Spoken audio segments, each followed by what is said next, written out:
Welcome back to the Weekly Grind with Bean. We finally have a release date for patch 11.1 as well as the beginning of Season 2 for The War Within. So February 25th, patch 11.1 will drop, and we will get access to the new zone Undermine, the new driving system, access to the Goblin cartels, 2 new delves, brand tank spec, the new dungeon Operation Floodgate, and new story and quests. And on March 4th, Season 2 will start, which will bring the new tier sets, the new raid Liberation of Undermine, as well as the new dungeon pool. One thing that's a little bit different about the start of Season 2 compared to Season 1 is that on the first week of the season, we will have access to normal, heroic, and mythic raid. The only thing that will kind of be strung out is the LFR wings. There's going to be 4 wings of LFR, and we'll get access to a new wing each week. So the 4th week of the season, we will finally be able to do LFR Chrome King Gallywix. It seems like similarly to Season 1, though, we will have a week where we can kind of play in the delves, and I would guess we can kind of start gearing up there, just like in Season 1.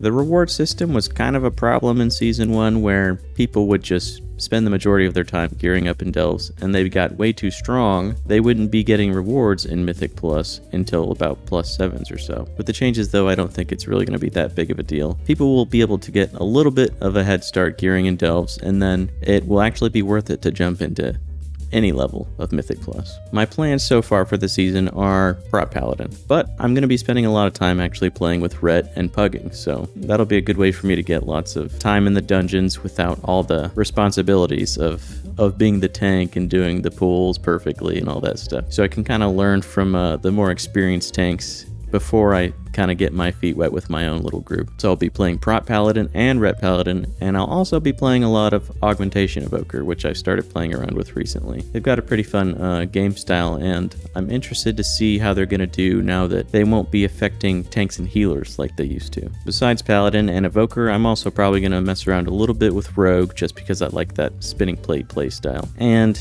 because the tier set for Death Knight is so cool, I'm going to have to play some Death Knight as well. Besides that exciting news, we also have confirmation that Plunderstorm and Turbulent Timeways will both be ending on the 25th along with 11.1's release. So we've basically got 2 weeks to finish up any leveling we're doing and getting any rewards that we want from Plunderstorm. So things are finally getting a little exciting. We've got Season 2 just a few weeks away. Other than that, though, Lunar Festival is now over.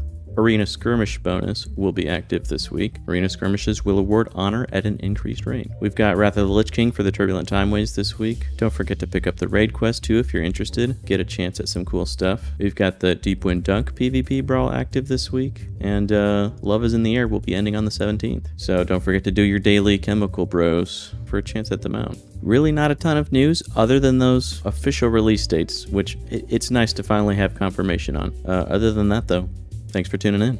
Catch you next week.